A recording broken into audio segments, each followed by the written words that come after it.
Меня зовут Платонова Елена Сергеевна, я работаю заведующей отделом декоративно-прикладного искусства Ленского историко-краеведческого музея. В этот год, посвященный культурному наследию народов России, мы отмечаем столетие образования Якутской автономной республики. Поводом для нашей встречи стал выход в свет книги «Еловый мыс». Ее автор, уроженец Пичинчи, первый министр культуры республики Герасим Васильевич Попов. Книга впервые была издана в Якутске в 1983 году на якутском языке. Инициатор переиздания и перевода на русский язык – Ленский историко-краеведческий музей. Книга основана на подлинных фактах. Она охватывает трехлетний период с августа 1921 года до конца июля 1924 года, до и после получения автономии. Книга повествует о судьбах людей и событиях, произошедших в Бичинче и Мухтые в период борьбы за установление советской власти. Повесть «Еловый мыс» – это своеобразный мост между 2022 годом и 1922 годом. Книга дает возможность сравнить жизнь, провести параллели с тем временем. Ведь, как и тогда, сейчас присутствует внешняя и внутренняя смута.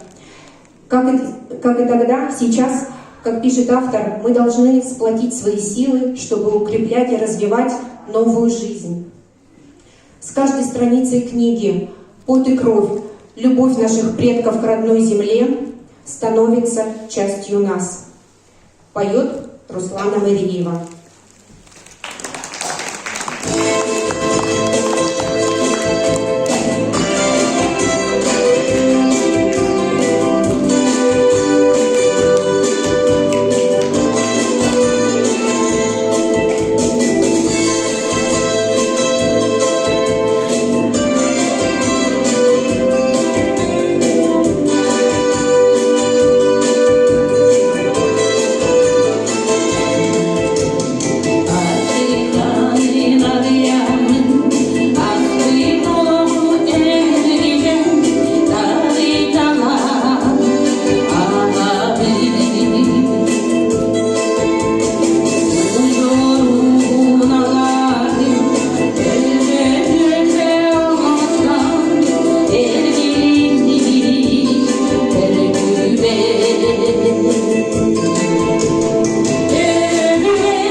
украинский наслед. В этих краях местный народ занимался выслеживанием пушного зверя, разводил скот, выращивал хлеб. На такой прекрасной и благодатной земле для бедных людей долгие годы ничего не менялось. Дети с малых лет привыкали к тяжелой работе. Они не знали в жизни ничего, кроме труда, голода и холода. В нескончаемых заботах жители гонялись за летними деньками. Не случайно повествование начинается с описания сенокосной поры. Это важное время для крестьян. Каков урожай, такова будет и зимовка. Люди жили, соблюдая календарь природы. Осенью убирали урожай, играли свадьбы, ловили рыбу. После первого снега мужчины начинали ходить в тайгу на охоту. Зимой праздновали Новый год, Христов день. Весной до ледохода устраивали игры, танцы да забавы молодецкие. Отмечали Егорьев день, начинали сеять хлеб. Летом собирали ягоды, грибы, косили траву. Встречайте ансамбль «Даян».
Спасибо ансамблю. Герои книги – это реальные люди и собирательные образы жителей, среди которых рос автор. Кешка Силач, Хабырыка, Гавриил Саморцев, Марийка, Мария Мыреева, первая комсомолка, Алексей Орлов. В повести более 60 персонажей. Автор дополняет образы деталями, насыщает речь героев метафорами и пословицами. Есть там одна такая: у скотины пятна снаружи, у человека внутри. Характер поведения людей Герасим Попов сравнивает с повадками животных. Например, таковал, как тетерев, рычал, как собака, льстил, как лисица. Есть в тексте приметы, обычаи, житейская мудрость. Например, как вести себя при встрече с медведем. В нашем воображении рисуется полноценная, правдивая картина жизни. Вашему вниманию инсценировка фрагмента повести «Еловый мыс» в исполнении учителей и учащихся школы имени Егора Ныреева.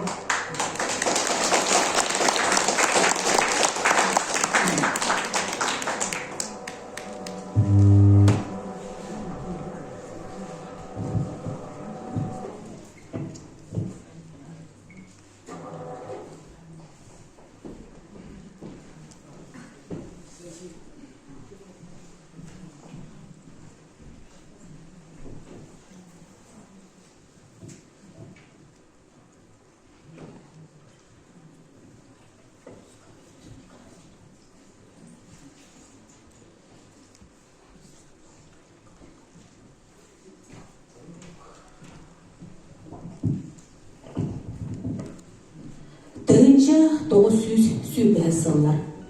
Советский глаз сана олықтона дәреркеме. Курум төлбәді, управа жетігер үйге төлбәлеріттен жон мұньяққа мұнысты бұлды.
Fabrica, sitati, on evita mai Johnny.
Автономная республика Волга.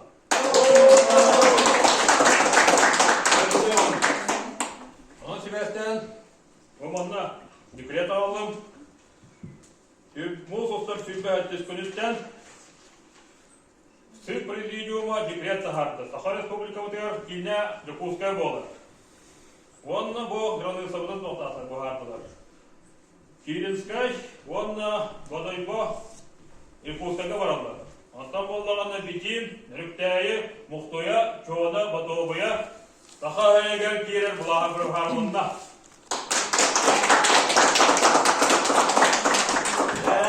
Үйері құстақпы, үшіге еті болла.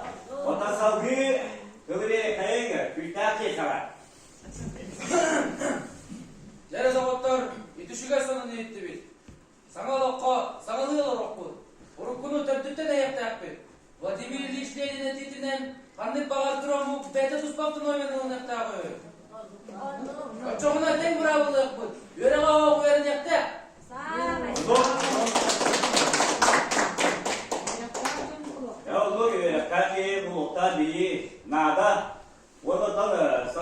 тылы беремет майыска. Декунду таларыстар. Убиге дойтукту. Бетин жага советский была сосудалыгын бул элек. Бүйрөктөр жонжанаттан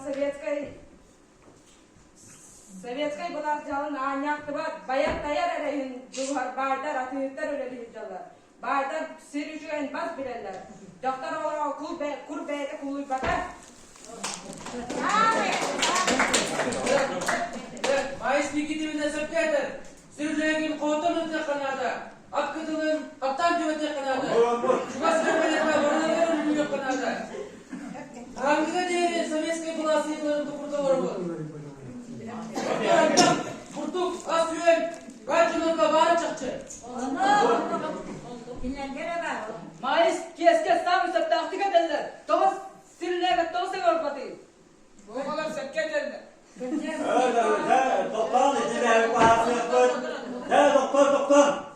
Ya onu konu, tümük kılı keser verir.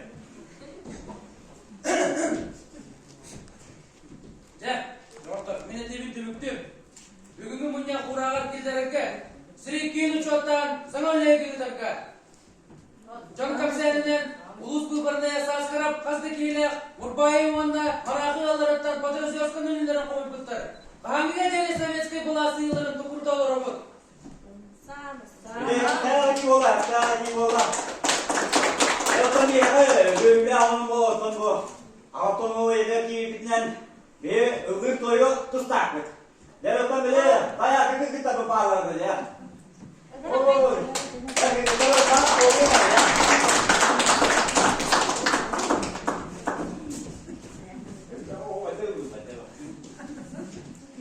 Sertindi sertistir kürenler günügen serinden seteren otunan umayan Siriye ürdüden sillere kolları sillere balları bıdılan dağısta barbar bakamır bardak dağsanlar baraban osonlar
Кюстах Кеска, Ренат Мыреев, Кабырика Саморцев, Никита Арбатская, Испириден Савин, Радия Щепков, Уйбан Майокунов, Вячеслав Константинов, Джокускайттан келесыл жерлестебитен Эдуард Попов, Майс Никитовна, Рая Огородова, Николка, Алеша Соловьев, Лекери, Теодор Яковлев, Дайс, Роксана Идеева, Тюльба жақталарын толырдылар, Оксана Николаева, Розалия Мардосова.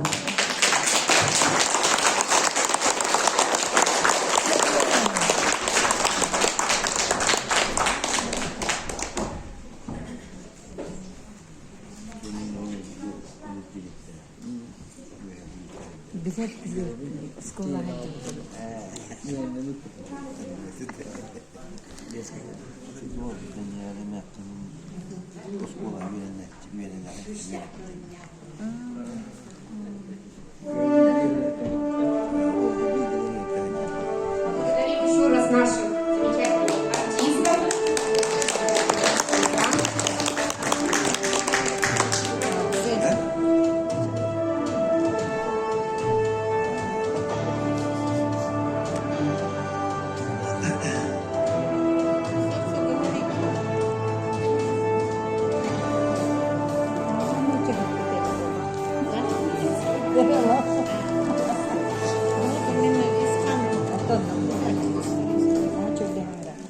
важные события центральной части республики затронули и жителей Нюйского улуса, живших в глуши таежных хребтов. Речь о походе Пепеляева на Якутск в 1922 году. Генерал шел с Охотского моря на поддержку местного населения в борьбе с большевиками. Чтобы дать отпор, ему навстречу из Иркутска с отрядом в 300 человек вышел Нестор Каландарашвили. Революционным комитетом было поручено подготовить на почтовых станках по реке Лени пропитание и лошадей. Останавливался Нестор не только в Мухтуе и Витине. Мама Клары Васильевны Захаровой, жительницы Ленска, рассказывала ей, что Каландарашвили останавливался в Калайке. Это местность между Мурьей и Батамаем. В доме дедушки и бабушки Клары у Александра Осиповича Черепанова и Екатерины Егоровны Поповой. Его хорошо принимали, угощали. Александр Осипович подарил Нестору заячью шубу. Это был не просто подарок высокому гостю, а насущная необходимость. Ведь, как писал автор, на самом пике зимы езда по реке таила в себе немало тягот и опасностей.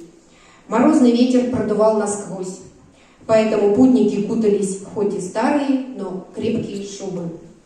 Узнав о походе генерала Пепеляева, у сторонников белых, зажиточных купцов, появилась надежда на смену власти. Они мечтали снова стать господами. В Сунтарском улусе действовали банды. Одна из них, под предводительством Петра Павлова, для захвата власти в Мухтуе отправила на Нюю отряд. Красные знали о планах белых и организовали в Печенче пост милиции. Начальником поста был Иннокентий Федорович Юшин. Реальный человек, уроженец Терешкина, участник русско-японской войны. От предложения командира перейти в Мухтую, чтобы не попасть в окружение бандитов, Юшин отказался, сказав: «Пока есть силы, буду держаться до вашего прихода». Как вы знаете, Юшина предали и застрелили. Заняв Печенчу, белоповстанцы предлагали местным жителям присоединиться к захвату Мухтуи. Они обещали обеспечить их едой и одеждой. Плохой урожай 1921 года и предстоящий голод подтолкнул жителей в ряды бандитов. Одни поддались на обман, другие мужественно встали на защиту новой жизни. Как писал автор, прошедшие тревожные и кровавые годы привели к тому, что у людей пробудилось сознание. Они сами могли уже определить, что хорошо, а что плохо. Трагически оборвалась жизнь некоторых героев. Бандиты убили Петра Петра Захарова, Кешку Силача, Василия Лыкарика. Тем не менее, бандиты потерпели поражение и бежали в сторону Вилюя. На могиле Юшина командир сообщил местным жителям о том, что храбро сражался и пал в бою с бандитами Николай Серкин. В черном платке Ааныс сидела на коленях перед могильным холмиком, где похоронили красных бойцов. Недвижно склонившись в тяжелой скорби и печали, она плакала. Где была бы история без сердца? Как сказал один известный кинорежиссер, история, рассказанная без любви, это неправда. «Подруга моя», — жалела ее Николка, и от этого в его груди ныло сердце, в горле вставал ком. Юное сердце Ааныс тосковало о потерянной первой любви, блуждало во мгле, словно одинокий журавль. Для вас поют Мариева Руслана и Вячеслав Константинов.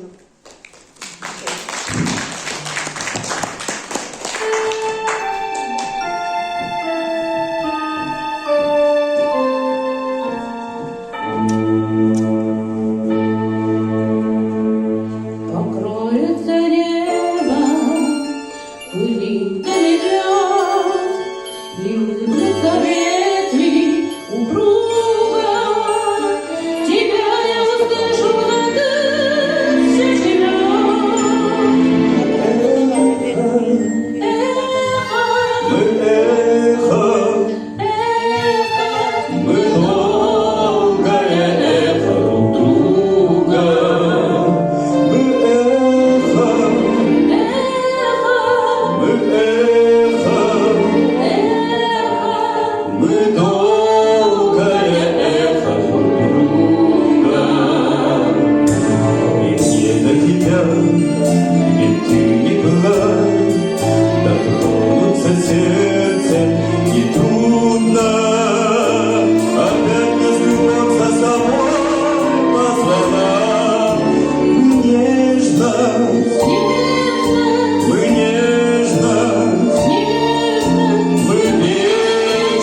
Николка и Аныс встретились. У повести «Счастливый конец». Но мы знаем, как сложилась бы судьба главного героя в реальности. Ведь в образ целеустремленного в будущее, жаждущего учиться Николая Серкина, автор вложил свои мечты, свою биографию. Николай немного старше автора. В начале описываемых событий ему 19 лет. Герасим вступил в комсомол, когда ему было 13. Герасим Васильевич – свидетель происходивших событий. Он родился 30 сентября 1910 года в семье Поповых. Его отец участвовал в организации первых колхозов. Герасим рос бойким и смышленым мальчиком. С младших классов он учился на отлично. В 23 году активный, умеющий высказывать свое мнение парень вступил в ряды комсомола. Позднее его избрали секретарем комсомольского наследного комитета. В дальнейшем он возглавлял Ленскую районную потребкооперацию, был секретарем Усть-Алданского комитета партии. Для молодежи хочу отметить, что секретарь это не как сейчас помощник руководителя, а тогда это был руководитель сам. Да. С 1941 по 1946 год он был уже секретарем областного комитета партии. Рвущийся к знаниям коммунист окончил высшую партийную школу в Москве. После этого его назначили заместителем председателя Совета министров республики. В 1953 году было создано Министерство культуры, и первым министром назначили Герасима Васильевича. В его годы работы началась большая деятельность по продвижению многовекового культурного наследия якутского народа за пределами республики. В 1957 году прошли Дни Якутии в Москве. Они прошли на высоком уровне благодаря опыту, мудрости Герасима Васильевича. Герасим Васильевич не раз избирался депутатом Верховного Совета Республики и Советского Союза. Еще один из этапов его жизни связан с становлением алмазно-добывающей промышленности. Герасим Васильевич со своей спутницей жизни Варварой Платоновной Ушницкой вместе дружно и счастливо прожили 45 лет. У них родились 3 детей и множество внуков. Опираясь на неугасаемую любовь к родине, Герасим Васильевич написал повесть «Еловый мыс». Как он пишет: «Человек никогда не забудет места, где он родился и где провел свое детство. Далеко ли он от них или близко, всегда будет помнить. Как мы можем забыть мирное раздолье от Кытыла, заросший осинами берег Кагенеха, виднеющийся издалека горкой еловый мыс. Милая наша Родина, как она радует сердце своей красотой». Автор планировал написать продолжение, но, к сожалению, не успел. Для вас поет Степанов Афанасий, «Платок матери».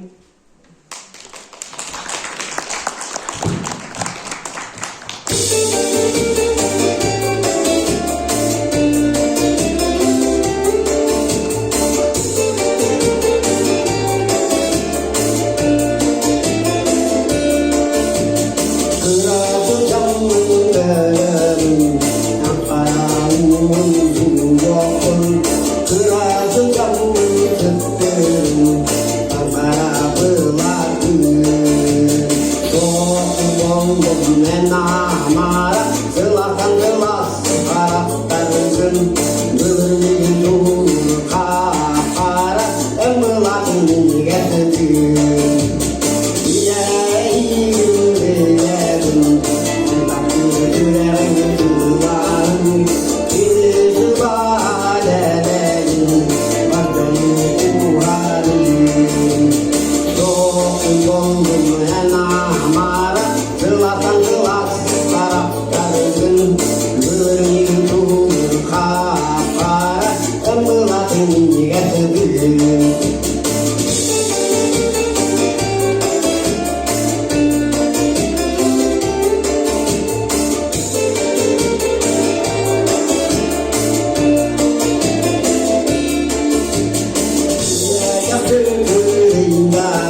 Несмотря на тираж первого издания 15 тысяч экземпляров, книга в Ленском районе практически неизвестна.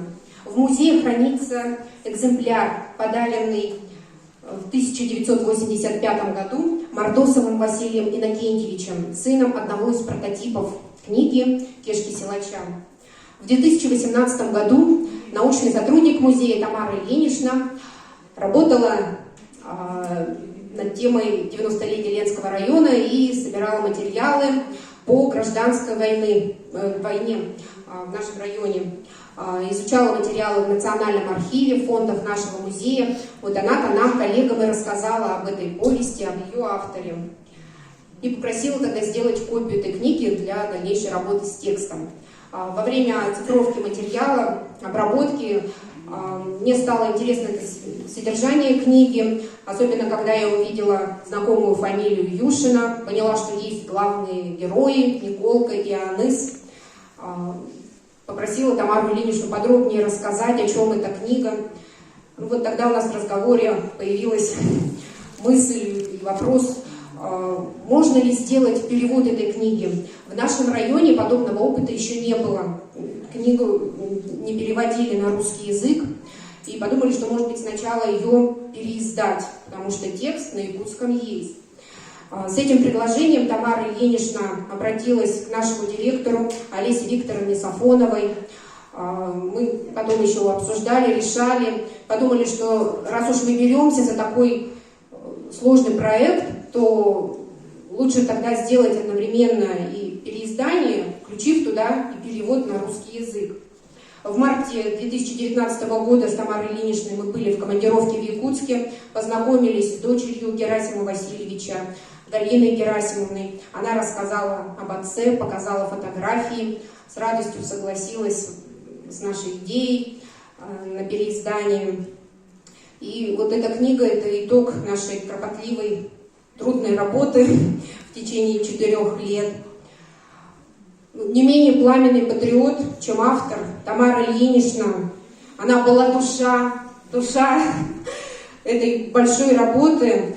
Она, столько переговоров, такие поиски переводчика, издательства. Просто восхищение и благодарность, и счастье, что удалось принять участие, вместе работать с ней. Я благодарю ее за знакомство с этой книгой, за возможность погрузиться в народную культуру, за этот бесценный опыт, за муки творчества. Во всем нас поддерживала Олеся Викторовна, наш директор. К сожалению, она не может присутствовать. Она оперативно решала все административные вопросы, особенно вот сложные для нас моменты с Тамарой Ильиничной. Вот Людмила Капитоновна, когда звонила, спрашивала меня: Елена Сергеевна, вы ответственная? Вот я даже не могла сказать, что я одна ответственная, потому что действительно мы работали коллективом. Вот Олеся Викторовна, Тамара Ильинична и я. Олеси Викторовны нет, но эстафетную палочку подхватила исполняющая обязанности директора Светлана Александровна Кузьмина. На презентации в Ленске у нас должно было быть плановое отключение электроэнергии. Она договорилась с Якутской энерго. Свет был. Хочется еще выразить особые слова признательности дочери Герасима Васильевича, Галине Герасимовне, Людмиле Капитоновне Зориной за активную поддержку и содействие, и также Людмиле Васильевне Колосовой-Мордосовой. А сейчас музыкальный номер от Вячеслава Константинова.